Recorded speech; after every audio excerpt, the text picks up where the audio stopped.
boqonnaa afuraffaa keessaa keemistirii naannoo kan jedhutu jira. Barannoo tokkoffaa keessatti waa'ee ho'insa gloobaaliiti kan ilaallu. Barannoo kana keessatti barattoota qabxii sirriitti xiyyeeffannaa itti kennuu qabdan keessaa ho'insi gloobaalii maal akka ta'e sirriitti hubachuu qabdu. Ho'insi gloobaalii maalirraa madda, sababoonni ho'insa gloobaaliitiif ka'umsa ta'an maali kan jedhuu fi akkasumas taateewwan isaan qaban dhiibbaa isaan geessisuu danda'an keessatti kan ilaallu ta'a. Akkasumas ho'insa gloobaalii kana akkamitti ittisuun danda'ama kan jedhu ilaallaa jechuudha. Egaa jalqaba irratti mee barattoota ruqooleen qilleensaa maal fa'aa of keessaa akka qaban tarreessaa. Barattoota ruqooleen qilleensaa makaa gaazota adda addaati yoo jettan sirriidha. Egaa qilleensa keessatti gaazonni argaman isaan ijoo ta'an naayitiroojiinii, oksijiinii, arganii, kaarban daayoksaaydii fi gaazonni haayidrookaarboononni biroollee kan argamanidha. Isaan kana keessaa naayitiroojiiniin dhibbentaa 78 baay'inaan qilleensa keessatti kan argamudha. Itti aansuudhaan oksijiiniin dhibbentaa 21 qilleensa keessatti argama.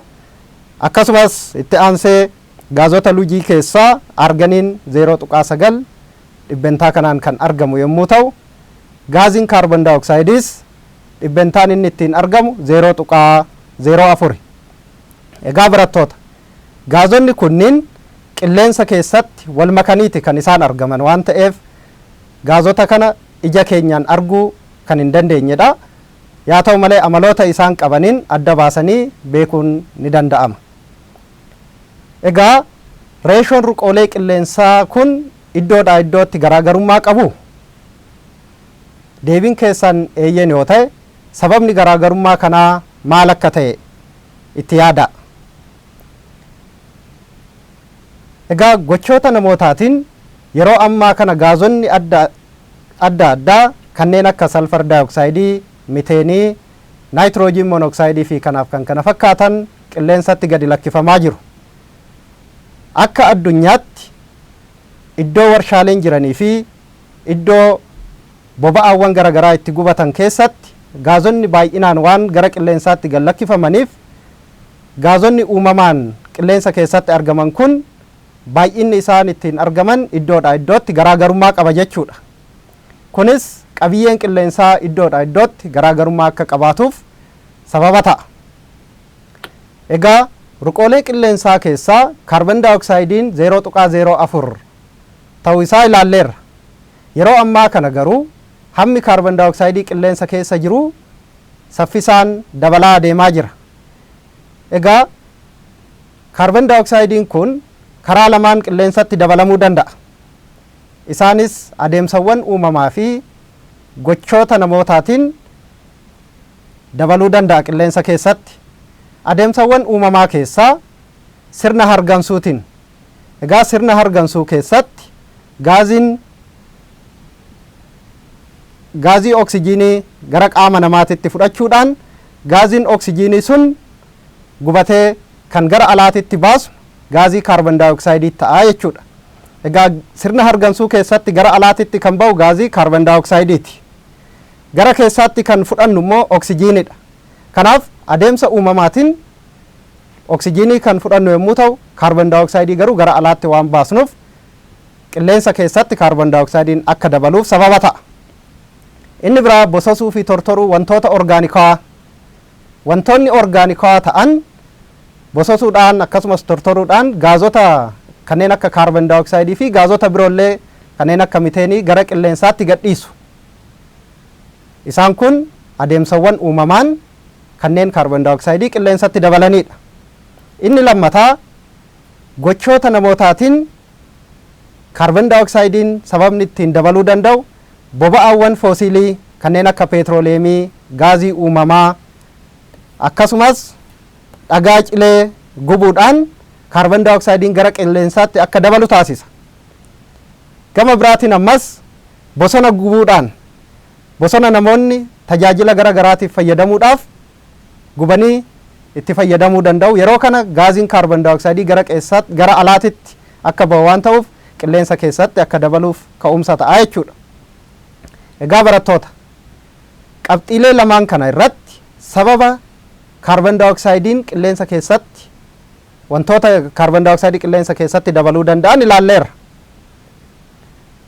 Kanarraa kaanee maddoota sababa gubiinsa boba'aa foosiilitiin kaarboon daayoksaayiidii qilleensatti akka dabalamu taasisan keessaa gurguddoon aara konkolaattota gara qilleensatti gadi lakkisanidha.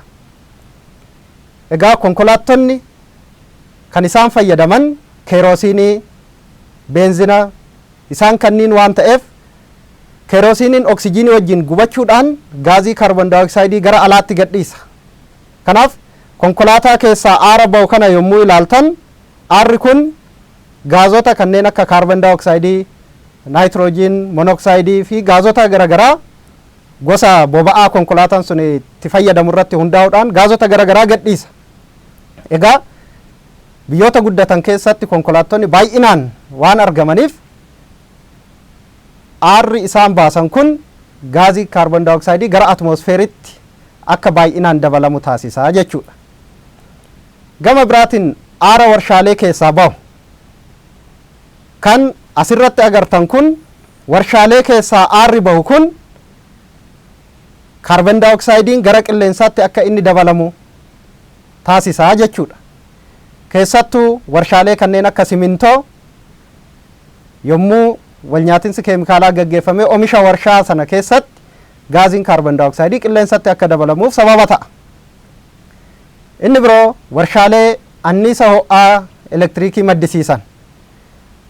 Anniisa ho'aatiin elektiriikii maddisiisuu keessatti dhagaa cilee fayyadamu. Dhagaa cileen kun yommuu gubatu kaarboniin achi keessa jiru sun oksijiinii wajjiniin walnyaatinsa gaggeessee gaazii kaarboon daayoksaayiidii nuuf kenna. Kanaaf gaaziin kaarboon daayoksaayiidii kun gara atmosfeerii naannootitti akka dabalamu taasisaa jechuudha. Sababni biraa qonnaaf fi sababoota garaagaraatiif bosona gubu. Akkuma fakkii kanarratti agartan bosonni yeroo garaagaraatitti ni gubata. Bosonni gubatu kun uumamaanis ta'uu danda'a, akkasumas namoonni faayidaa garaagaraatiif oolchuudhaaf illee ta'uu danda'a. Bosonni gubatu kun miidhaa hedduu kan inni qabu. Sana keessaa inni guddaan gaaziin kaarboon daayoksaayiidii gara qilleensaatti akka dabalamu taasisa. Gaaziin kaarboon daayoksaayiidii kun immoo qilleensatti dabalamuun miidhaa guddaa addunyaa irratti geessisaa jira jechuudha. Egaa gochoota namaatiinis ta'ee taateewwan uumamaatiin qilleensa keessatti dabaluun kaarboon daayoksaayiidii kun dhiibbaa maalii qabame barattoota? Egaa yeroo ammaa kana yaaddoo addunyaa guutuu kan ta'e dabaluu giddugaleessa ho'aa naannoo dacheef sababa kan ta'e gaazii kaarboon daayoksaayiidii kana. Dabaluun giddugaleessa ho'a dachee kun ho'insa giloobaalii jedhama. Mata dureen keenyas ho'insa giloobaalii kana jechuudha. Kanaaf barattoota ho'insi giloobaalii maali kan jedhuuf gabaabumatti deebiin keessan dabaluu giddugaleessa ho'a dachee jettanii yoo deebistan sirrii ta'a. Egaa ho'insa giloobaalii kanaaf sababa kan ta'e akkuma reefu ilaal gaaziin kaarboon daayoksaayiidii gara qilleensaatti gadhiifamudha. Kanaaf dacheen ho'a madana aduu irraa kan argattu yommuu ta'u, ho'i argattu kana hamma tokko xuuxuudhaan kan hafe gara hawaatti deebisuun ol finiinsiti. Kanaaf dacheen ho'a ifa aduu irraa argattu kana ol finiinsite kana gaazonni atmosfeerii keessatti argaman kan akka kaarboon daayoksaayiidii kun hamma tokko ofitti xuuxuudhaan kan hafe immoo gara dacheetitti akka gadi deebi'u taasisu. Egaa fakkii kanarraa akkuma agartan akkuma fuulleen giriin haawusii ifa aduu akka seenu malee akka ba'uun heeyyamne gaaziin kaarboon daayoksaayiidii qilleensa keessatti dabalames ho'a gara lafaatti deebisa. Xiyyaawwan ifa aduu ho'a infiraareedii aduurraa gara dacheetitti qubatu yommuu ilaalu dachee erga ga'een booda hamma ta'e dacheedhaan xuuxameet kuuwwan immoo maal ta'u gara atmosfeeraatti ol deebi'u. Yeroo kana atmosfeerii keessa kan akka duumessa fakkaatu kun gaazota atmosfeera keessatti kuufamanidha. Gaazota keessaa kanneen akka kaarboon daayoksaayiidii jechuudha. Gaazonni kun maal godhu? Ifa aduu gara atmosfeerii gara oliitti deemaa jiru kana gara dacheetti akka gadi deebi'u taasisu. Akkuma fakkii kanarraa agartan xiyyoonni kan ol deeman jiru, kan gadi garagalan jiru. Kan gadi garagalan sun ifa aduu ho'a aduu gara atmosfeera gara oliititti deemaa jiru sana sababa kuufama kaarboon daayoksaayidiitiin gara dacheetti gadi deebi'uu agarsiisu. Gara dacheetitti yommuu gadi deebi'an ho'a ol bahaa jiru sana waan deebisaniif ho'i gara dachee jiru atmosfeera dachee garmalee akka dabalu taasisu jechuudha. Taateen kun maal jedhama? Taatee giriin haawusii jedhama.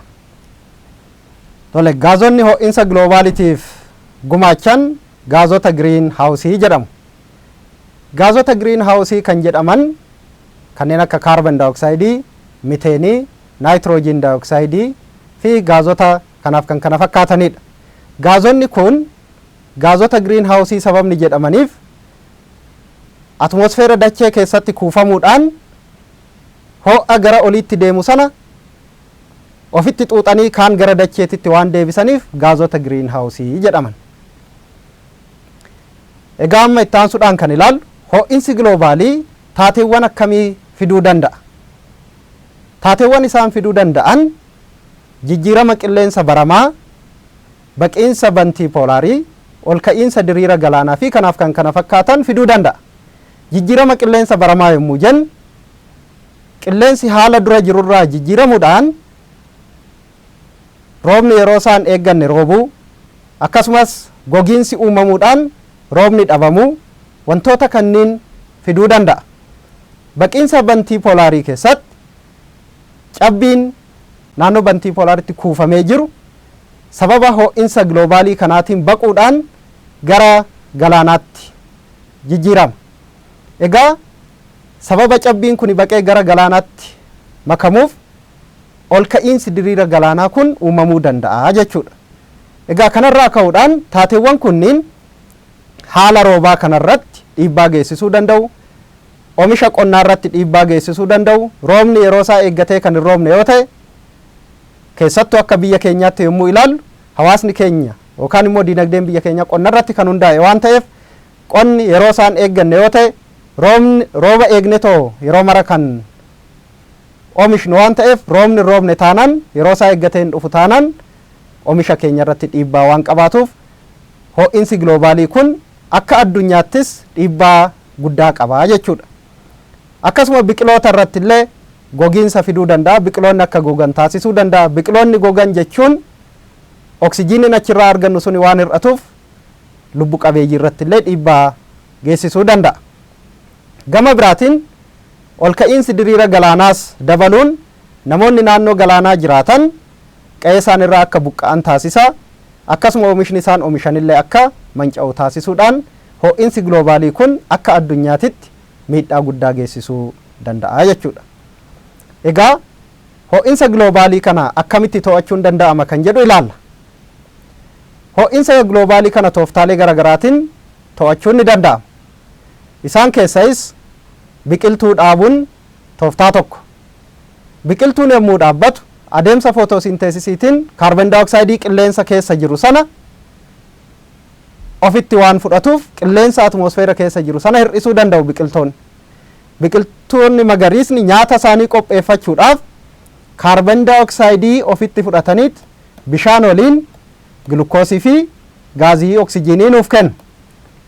Adeemsa kana keessatti gaaziin kaarboon daayoksaayiidii atmosfeera keessa jiru sun biqiltoota kanaan kan fudhatamu yoo ta'e salphaatti hir'achuu danda'a. Kanaaf biqiltoota dhaabuun furmaata tokko. Inni biraa wantoota orgaanikawaa ta'e irraa wantoota oomishaman kanneen akka waraqaa, pilaastikii erga tajaajilaniin booda gubuu dhiisuudhaan irra deebiidhaan fayyadamu. Akkuma fakkii kanarratti agartan wantoonni itti fayyadamnee too hafe gatamanii bifa kanaan yommuu gubatan gaazii kaarboon daayoksaayiidii gara qilleensaatti gadhiisu. Kanaaf amma tooftan ittiin ho'insa giloobaalii kana hir'isnu keessaa inni tokko wantoota gataman kanniin tajaajila irra deebi'anii tajaajila akka kennan taasisuudha. Kanaaf gubuu dhiisuun furmaata tokko jechuudha. Inni biraa maddoota anniisaa filatamoo fayyadamu. Akkuma reefu ilaalle wantoota ho'insa giloobaalitiif sababa ta'an keessaa aara konkolaataa keessaa ba'u, aara warshaalee keessaa ba'u ta'uusaa ilaalleerra. Maddoota anniisaa sana maddoota anniisaa filatamoo aara yookaan gaazii kaarboon daayoksayidii qilleensatti hin gadhiisne fayyadamu. Fakkeenyaaf kana yommuu ilaaltan inni kun madda anniisaa elektirikii bubbee irraa argamu kan qilleensa irraa argamu yommuu ta'u, inni kun gaaziin inni gara qilleensaatti gadhiisu waan hin jirreef inni kun akka filannoo tokkootitti baay'ee filatamaa jechuudha. Inni biraa madda anniisaa soolaariitti fayyadamu.